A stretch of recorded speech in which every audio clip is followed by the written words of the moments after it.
Hi everyone, welcome to today's lesson on speed and velocity. In this lesson, we will be talking about two properties of motion, speed and velocity. We will start with speed and then we will compare that to velocity.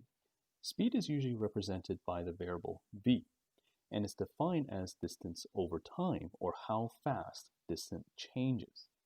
Like with any formula, we can manipulate it to different forms of the same equation to allow us to calculate the different variables of the equation. In physics and higher level math, it is more clean to manipulate a formula into a working formula before plugging in the numbers. So we're going to take a look at a few examples and then you'll see what I mean.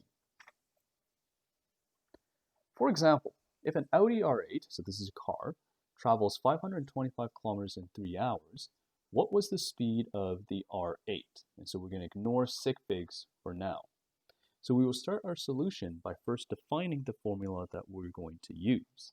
So v equals d over t. Now since we are looking for speed, there's no need for us to change the formula. We can go ahead and plug in the values that we have. So that's 525 kilometers over 3 hours. And then when we calculate this, we get the answer of 175 kilometers per hour. Please don't forget the units. Once again, we're just going to be ignoring sig figs for now. Another example, if a balloon rises 200 meters in 30 minutes, how fast did the balloon rise?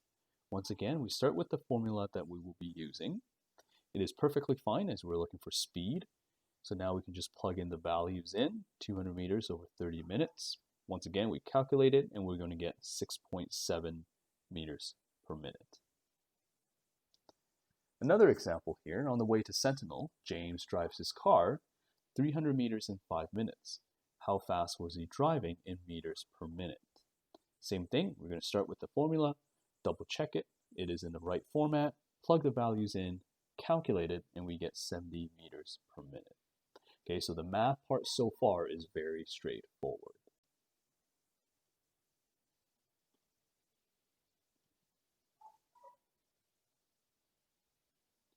Another example here, a helicopter is 374 meters from the ground.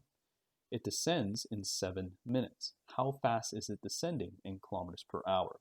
So I made this question a little bit trickier just because we have to do a little bit of unit conversion. So hopefully you still remember that. Same thing, we're going to start with the formula, v equals d over t. Double check it that it is in the right format. Plug in the values, calculate it. So we get 53.4 meters per minute. Now, since the question is asking for kilometers per hour, we're going to do a little bit of unit conversion. So 53.4 meters per minute, we're going to convert the meters to kilometers, and then the minutes in the denominator to hours. So please make sure that you're comfortable converting units once again. Another example here, a Lamborghini is traveling at 80 kilometers per hour. How long will it take to drive 630 kilometers? We start with the same equation, v equals d over t. This time though, the question is asking us to solve for time. And so we're going to have to manipulate the formula so it would solve for time. So we're going to do a little bit of variable shifting so that we get t equals d over v. Once we have a working formula, we can then plug in the values and then solve for time, which is going to be 7.9 hours. Now, some of you may be asking, do you have to manipulate the formula into a t equals d over v equation, or can you plug in the values and then do the math? Okay, and the answer for you is, once again, in the higher level math, it is much cleaner for us to manipulate into a working equation before we plug in the values. So yes, I will be requiring you to manipulate your formula into the correct working form before you plug in the values. So the same car is now traveling at 140 kilometers per hour. How far will it have driven in 4.5 hours? Same idea, we start with the same equation, but this time as the question is asking for us to solve for distance, we will manipulate it to solve for distance, d. We can then plug the values in, calculate to get a total distance of 630 kilometers. So I think by now you kind of get the idea. So for every question, we're going to figure out what is it that we're looking for, manipulate the equation, and then help us solve, and then plug in the values to solve for it.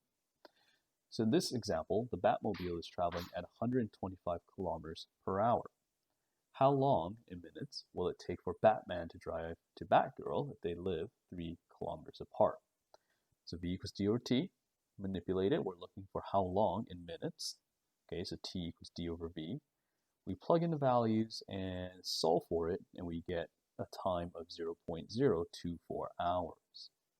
Now, since the question is asking for minutes, there is an added layer. We need to convert time from hours to minutes. So that's 60 minutes per hour, and we get 1.4 minutes. One final example on speed here. Captain America is climbing up the rope. He climbs at a rate of 2 meters per second. If it took him 6 minutes to climb up the rope, how long was the rope? Once again, one final example here to really drill in this procedure. You start with your formula, V equals D over T. You manipulate it into something usable, D equals VT. You plug in the values, you solve for it, and you get 720 meters. And so that was all on speed. We now come to another property of motion, and this is velocity. A lot of times people interchange speed and velocity. I mean, the equation for velocity is almost the same thing as speed, but there is a slight difference. Speed is a scalar, as distance is a scalar, but velocity is a vector because displacement is a vector. So on top of vectors, we're going to draw our vector arrows. So in this case, we have V vector equals displacement divided by time. Velocity equals displacement divided by time. And once again, this velocity equation can be manipulated to solve for different unknowns. A quick comparison here. Speed is a scalar, and so it only has a magnitude, while velocity is a vector, and so it has a direction as well. Let's take a look at an example with velocity. If an Audi R8, so that same car, travels 525 kilometers east in 3 hours, what was the velocity of the R8? Once again, we're going to ignore sig figs. So the question is pretty much the same one that we started off with in this lesson, except we now have a direction, east, associated with 525 kilometers. Now the process is the same thing. We start with our equation, we manipulate it if necessary, in this case we don't. We plug the numbers in, and we solve for the answer. This time, once again, keep in mind, because it is velocity, because it is displacement, because these are vectors, we need to include the direction, in this case, east. Another example here. If a balloon rises 200 meters up in 30 minutes, what is the velocity? So once again, we start with our equation, velocity equals displacement over time. Since this equation is already in the correct format, we don't have to manipulate it. We can just plug in the values and solve for the answer. Keep in mind that we now need a direction in addition to the units. So this is 6.7 meters per minute up. And so you'll notice that I tend to put kind of direction in square brackets. Okay, that's not necessary, but I just do it so when I'm writing it, especially on paper with a pencil or pen, it doesn't look too messy. So you can do that if you want to put your direction in square brackets, so it just makes all the writing and the work a little bit more clean. One final example, Batman travels 50 meters east to Gotham City and then 25 meters west to a pizza shop. All this was done in 10 minutes. What is his average velocity? Okay, so first of all, we need to figure out the displacement from the story provided. Okay, so if Batman traveled 50 meters to the east, so visualize this, 50 meters east to Gotham City, and then back 25 meters to the west, okay, therefore compared to his original position, he is 25 meters east. Okay, so if you can't visualize this, draw it out on a paper. Okay, the displacement, the comparison between where he started with to where he ended, which is the pizza shop, it is 25 meters east. And so since all this is done in 10 minutes, okay, we will divide the displacement by 10, so 25 divided by 10, and we will get 2.5 meters per minute.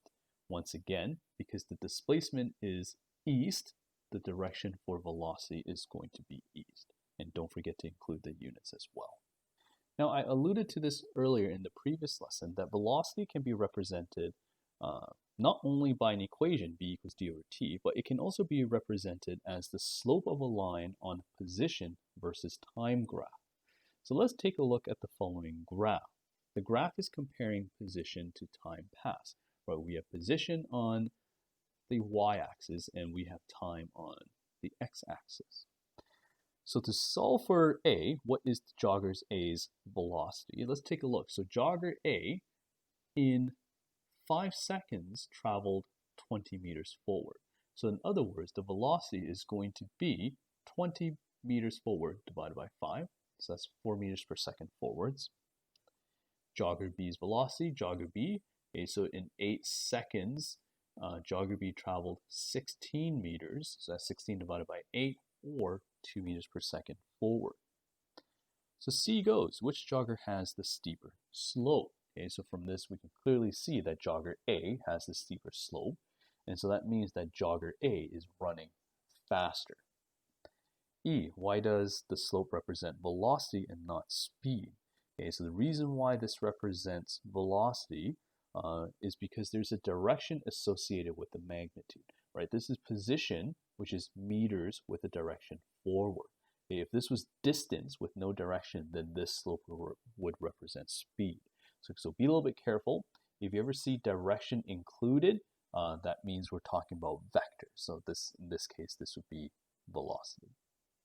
Just a few reminders that if your line or your best fit line is straight, then we have what we call uniform motion, meaning constant velocity, meaning that your velocity is not changing. But if your best fit line is curved, or you have a curved line, this means we have non-uniform motion. That means velocity is not constant. That means you're either stepping on the brakes or stepping on the gas pedal, and that your velocity is changing. A few more things on graphing a position versus time graph. Average velocity, this is the total displacement divided by the total time, okay, the total time interval. Average velocity is calculated by dividing that total displacement we have by the total time. And so this kind of summarizes the math that we did on the graphing example. Okay, so if I go back to this graph, how did I figure out what is jogger A's velocity? I took the total displacement, which was 20 meters, okay, and I divided by the total time, which is 5 meters, to get 4 meters per second forward. And similarly for jogger B, I did 2 meters forward, or I did 16 meters forward divided by 8 to get 2 meters per second. And just ignore my little typo there. It's not jobber, it should be joggers. So let's actually try graphing. The following table shows the ascent of a rock when thrown upwards. Okay, if I throw the rock upwards, what does it look like? Let's plot the graph and determine the average velocity. Okay, so using this data table, let's go ahead and graph this. Okay, if you forget kind of the rules or the guidelines, please look at the previous lesson. Okay, so, or you can graph this with me. We're going to start with the axes and the title. So height versus time. Height in centimeters up. Don't forget the direction. Time in seconds. Okay, then we're going to put in the scale. So along the x-axis, I'm going up by 1 for every 2 blocks. For the y-axis, I'm going up by 25.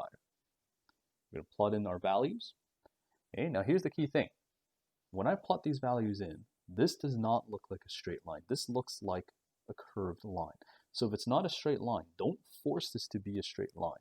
This looks like a curved line to me, so I'm just going to draw kind of the best fit curved line. Okay, and if your curved line, in trying to draw a really nice curve, if it doesn't kind of cut through every single point, that's completely fine. You'll notice that my curve here doesn't go through every single point perfectly as well. Right, it starts from 0, it cuts a little bit of the top here, and then cuts kind of the bottom of some of these points, and that's completely fine. You're drawing the best fit line. Now, if you calculate the average velocity, which is what this question is asking, we're going to divide the total displacement by the total time. Okay, so the total displacement here at the very end, this is 225 meters, and this took 6 seconds. Okay, so if I go 225 meters divided by 6 seconds, I get an average velocity of 37.5 meters per second. Now, this is the average velocity of this rock being thrown upwards. Okay, that is all for me. Thank you for watching. I will catch you all next time.